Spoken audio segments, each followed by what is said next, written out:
I'm going to start this off with a disclaimer that this is going to be a long video because I have something very important to say, something that's very critical to the core of my spiritual journey.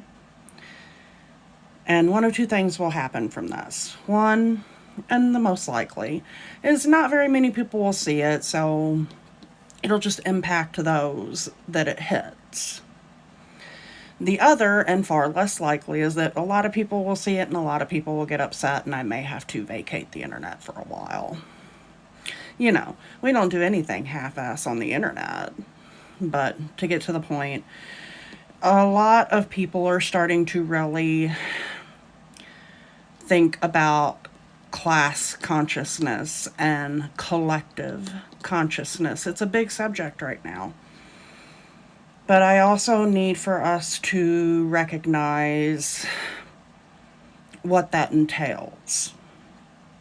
You see, trauma is a lot like death. You don't get to live and escape it. From the time that you're born, it's a countdown to both.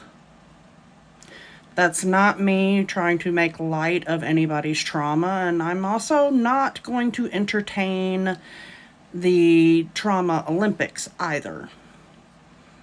The trauma thing and the fact that nobody escapes it is a very critical component of cognitive dissonance. These human brains are very fine-tuned in their processes. The cognitive dissonance, your ego, are all meant to protect it from shattering. Therefore, this is something that is completely unconscious and devoid from your choice. It just is. Until it starts peeling away. That's usually where you get the concept of spiritual awakening, only it's not just spiritual awakening. There's layers to awakening, and not all of it is spiritual. You cannot forcibly disconnect someone from their cognitive dissonance. Their brain won't let you.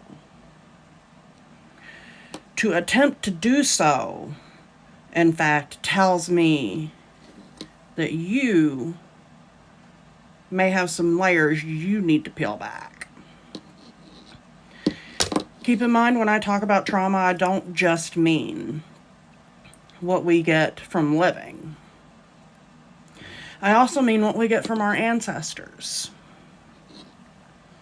And many of us do sound like our ancestors when we talk. Anytime you're listening to somebody talk, it's really good to keep in mind that you will hear their ancestors speaking through them as well. Collective consciousness requires that you be able to step out of your self-focused, survival-focused mindset to a point, because you can't just completely disregard yourself. Subtext, but it requires you to be able to step out of that and into awareness of the consciousness and make plans and take actions based on what is good for the collective.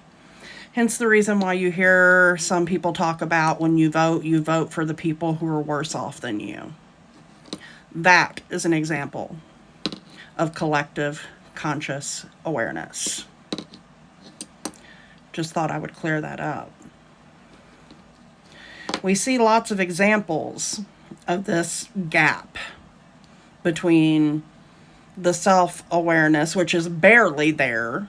We're all in fight or flight, and collective consciousness.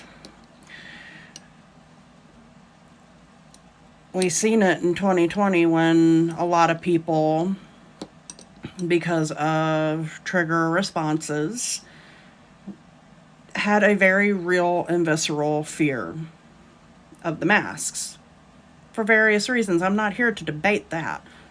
I masked. But I am here to call it for what it is. It was fight or flight, and a lack of understanding, which is kind of baked into our education system. Our education system is abysmal. Most people wouldn't be able to tell you that wearing the masks alone wasn't enough. It required things like understanding how viruses work, how contagion works. Like, most people, there's a lot of people that don't even wash their feet.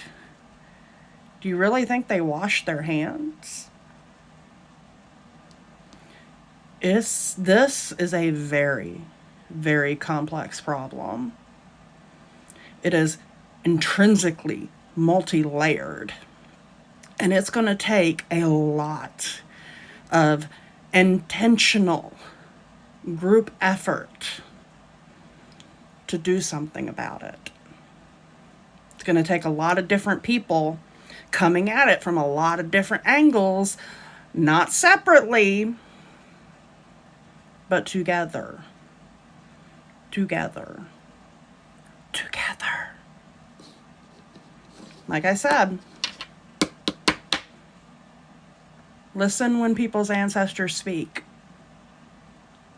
That's a good first step. If you made it to the end of this video, I'm sorry if I look pale and kind of awful.